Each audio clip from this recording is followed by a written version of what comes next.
Rejection hits different, doesn't it? It's not just a no, not just a lack of response. It's a tidal wave of emotions that drags up every insecurity you thought you had buried.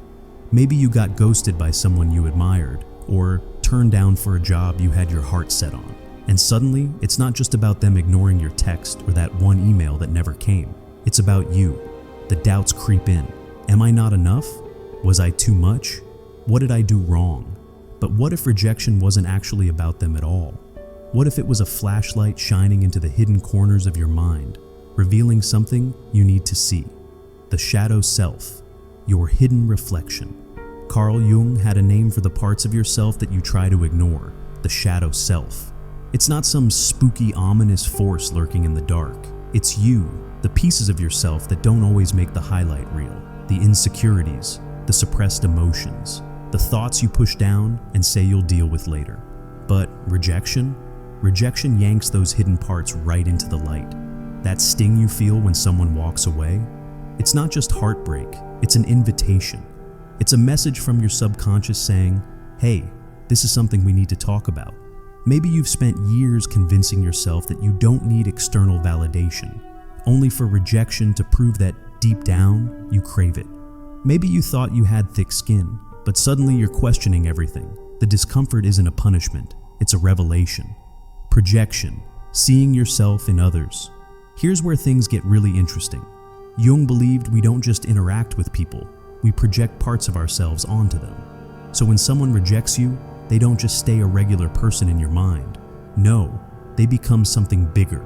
They become a symbol of everything you admire, fear, or secretly wish you could be. Think about that one person you just can't seem to get over. Are they really that perfect? Or are you seeing something in them that you feel is missing in yourself? Maybe they radiate confidence, and deep down, you don't believe you have that. Maybe they have a certain charisma, a kind of effortless charm, and part of you wishes you could embody that too. The mind plays tricks like that. It takes what you desire and places it on another person, making them seem larger than life. And let's be honest, sometimes we don't just project, we inflate. Suddenly this person isn't just a good match, they're the match, the one person who could complete you. But here's the truth, they're just human, just like you. Flawed, complicated, messy. They're not a superhero, and they're certainly not the missing piece to your puzzle. What you see in them, it's already within you, waiting to be claimed. Archetypes, the unseen forces that shape attraction. Jung had another theory about why we're drawn to certain people, the idea of archetypes. These are universal patterns that shape our experiences, especially in relationships. Two of the most powerful are the anima and animus, the feminine energy within men and the masculine energy within women. These archetypes act like magnets, pulling us toward people who reflect back the parts of ourselves we want to connect with. Ever met someone and felt instantly drawn to them, like they got you in a way no one else ever had? That's not magic. It's your subconscious recognizing something familiar. Maybe they embody creativity or strength or gentleness, qualities you long to cultivate in yourself. When they accept you, it feels like validation of those traits. But when they reject you, it feels like losing a part of yourself. And that's where the real heartbreak comes in. Not just losing them, but losing what you thought they represented for you. But here's the thing, those qualities, they were never theirs to give you. They've been inside you all along. Rejection doesn't take them away. It simply reminds you to look inward and nurture them yourself. Rejection as a catalyst for growth. Jung believed life is about individuation, becoming your truest, most whole self. And the uncomfortable truth, rejection is one of the fastest ways to get there. Because every time you get rejected, you're given a choice. You can let it break you, let it convince you that you're unworthy, let it make you shrink. Or you can use it as fuel. You can ask yourself, what is this rejection showing me? What parts of myself have I been neglecting? What do I need to heal? Didn't get that dream job? Maybe it's a wake-up call to reassess your goals. Maybe it's a nudge to improve your skills, or even to consider a completely different path, one that aligns more with who you really are. Got ghosted by someone you thought was the one? Maybe it's the universe telling you it's time to focus on self-love, on building something that doesn't rely on external validation. Rejection isn't the villain of your story, it's the plot twist, the moment where everything shifts.